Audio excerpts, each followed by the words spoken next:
Donc dans cette vidéo, nous allons corriger l'exercice 1 qui résumait un petit peu tout ce qu'il y avait à retenir sur les configurations électroniques des éléments périodiques.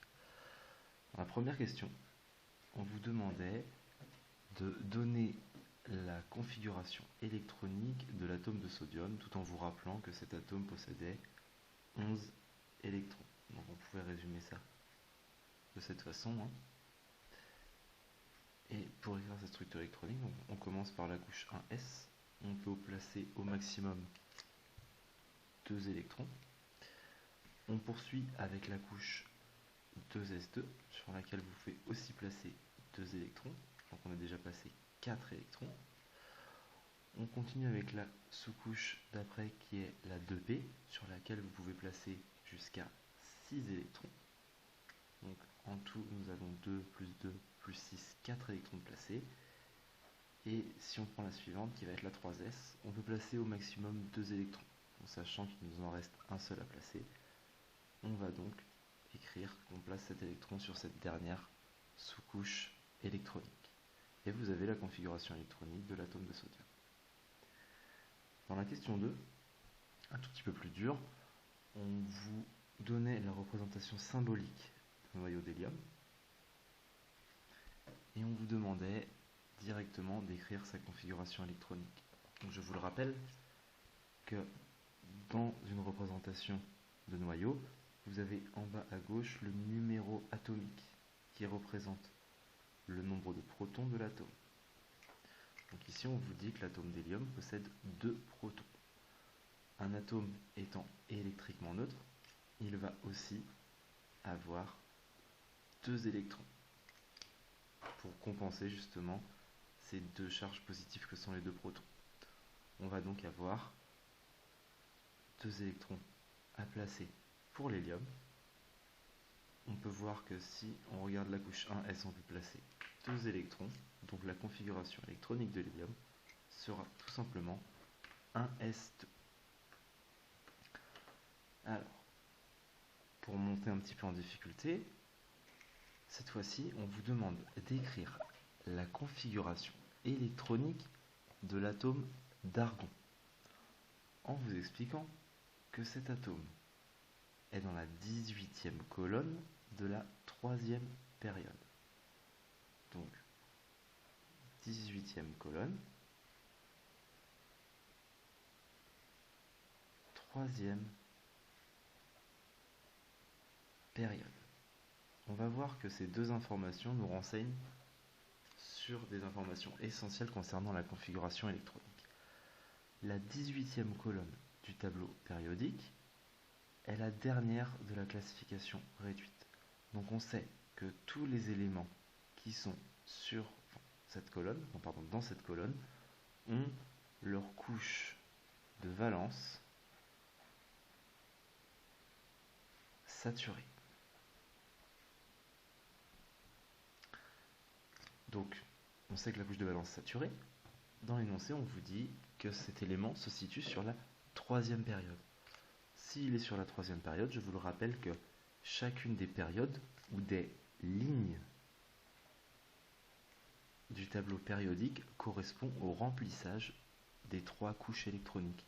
La première ligne qui comporte 2 cases correspond au remplissage de la première couche électronique, puisqu'on peut mettre que 2 électrons dessus. La deuxième ligne qui comporte 8 colonnes correspond au remplissage de la deuxième couche électronique sur laquelle on peut mettre 2 plus 6, donc 8 électrons. Et ainsi de suite, la troisième période correspond au remplissage de la troisième couche électronique sur laquelle on peut aussi mettre 8 électrons. 18e colonne, on sait que la couche de valence sera saturée, donc il y aura 8 électrons. Et si on vous dit que l'élément argon est sur la troisième période, ça veut dire que sa couche de valence sera la numéro 3. Donc, ce que l'on sait pour le moment de l'argon, c'est que sa couche de valence sera 3s, 3p, et que sur cette couche de valence, vous allez devoir avoir 8 électrons au total. Donc pour avoir 8 électrons sur la couche 3, il n'y a qu'une seule méthode, c'est 2 sur la sous-couche S, 6 sur la sous-couche P.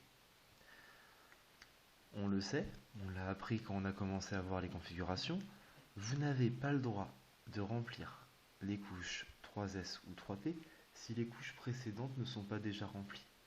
Donc si on vous dit que sa couche de valence est la couche numéro 3 et qu'elle comporte 8 électrons, cela implique que toutes les autres sous-couches électroniques sont déjà remplies. Donc on en déduit en fait toute la configuration électronique avant la troisième couche, puisqu'on sait que la couche numéro 3 c'est sa couche de valence, et donc que toutes les autres doivent être remplies pour atteindre cette troisième couche. Alors, dans la question 4, on vous expliquait qu'un atome avait pour configuration électronique un S2, 2S2, 2P4. On vous demandait combien est-ce qu'il avait d'électrons sur sa couche externe. La couche externe, c'est un autre mot pour désigner ce qu'on va appeler la couche de valence. Ce que l'on voit ici, c'est que la couche de valence de cet atome, la dernière couche occupée, ça va être toutes les sous-couches qui ont le même numéro, ça va donc être la couche numéro 2.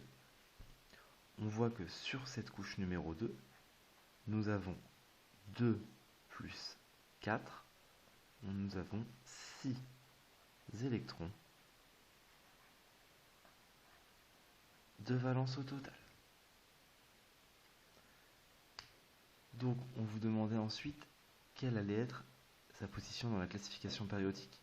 Nous avons une première information, le nombre d'électrons sur sa couche de valence, et l'autre information, c'est que sa couche de valence, c'est la numéro 2. Donc si on se rappelle de l'activité 1 sur la classification périodique, le nombre d'électrons sur la couche de valence va nous indiquer tout simplement la colonne dans laquelle se situe cet élément inconnu. Je vous rappelle qu'à chaque colonne, on ajoutait un électron sur la couche de valence. Dans la première colonne, il y avait un électron sur la couche de valence, dans la deuxième, 2 électrons, et ainsi de suite jusqu'à arriver sur la colonne des gaz nobles. Donc 6 électrons sur la couche de valence, cela signifie qu'on est dans la 6e colonne du tableau périodique.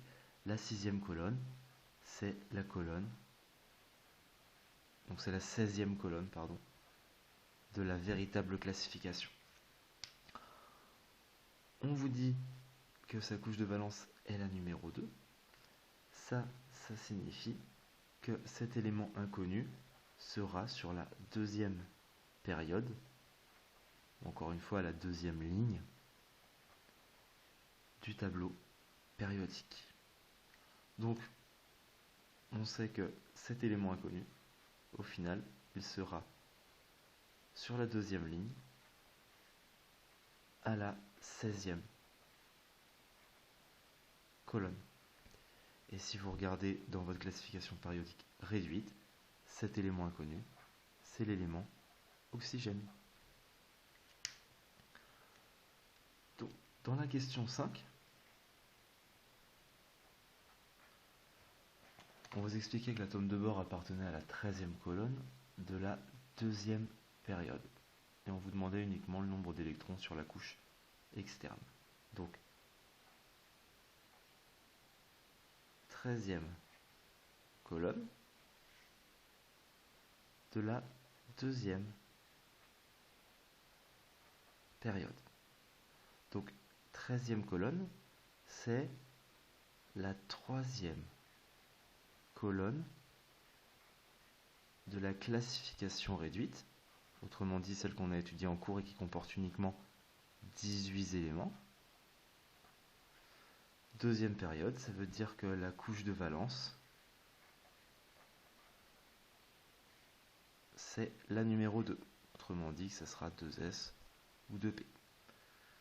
Donc, avec ces deux informations, si on sait que la couche de valence, c'est 2S, 2P, on sait qu'on est sur la 13e colonne la troisième de la classification périodique, donc il y aura 3 électrons sur la couche de valence. On va donc pouvoir écrire ces 3 électrons. On en place 2 sur la couche de S, 1 sur la couche de P. Il nous reste donc à la fin, puisqu'on sait, comme dans la question 3, que si la couche de valence est la couche numéro 2, la couche électronique numéro 1, elle est parfaitement saturée, elle est déjà remplie. On en déduit donc la configuration électronique de l'atome de bord. Alors, dans la question 6, on vous expliquait que l'atome de phosphore appartenait à la même famille chimique que l'azote. Si vous avez lu le cours, vous avez pu constater que ce qu'on entendait par famille chimique, c'était une colonne. Donc si on vous dit que le phosphore est dans la même famille chimique que l'azote, de symbole N, je vous le rappelle, eh bien ça veut dire que le phosphore est dans la même colonne. S'il est dans la même colonne, il aura donc le même nombre d'électrons sur la couche de valence. Donc on vous donnait la configuration électronique de l'azote. On vous expliquait que c'était la suivante: 1s2, 2s2, 2p3. On vous demandait de déterminer la configuration électronique de l'atome de phosphore qui était dans la même colonne, mais qui était sur la période suivante. Donc là, c'est un petit peu plus dur. Ici, on voit que pour l'atome d'azote, la couche de valence,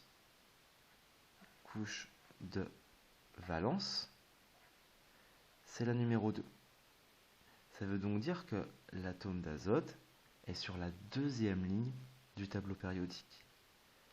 Si le phosphore est sur la ligne ou la période suivante, ça veut dire que le phosphore, il est sur la troisième période ou la troisième ligne du tableau périodique. On vous demandait d'en déduire sa configuration électronique.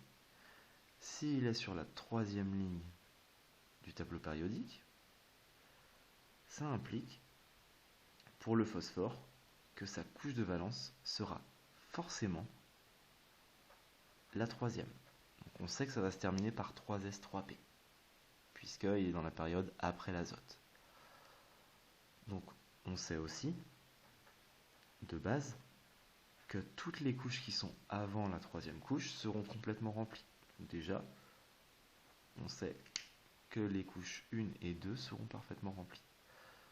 Donc on vous disait qu'il était dans la même colonne que l'azote, ça veut dire qu'il aura exactement le même nombre d'électrons sur sa couche de valence que cet atome-là. Ici, si on compte, l'azote, il a 2 plus 3, donc 5 électrons sur sa couche de valence. Ça veut dire que le phosphore doit aussi avoir 5 électrons sur sa couche de valence. Donc on va mettre 2 et 3.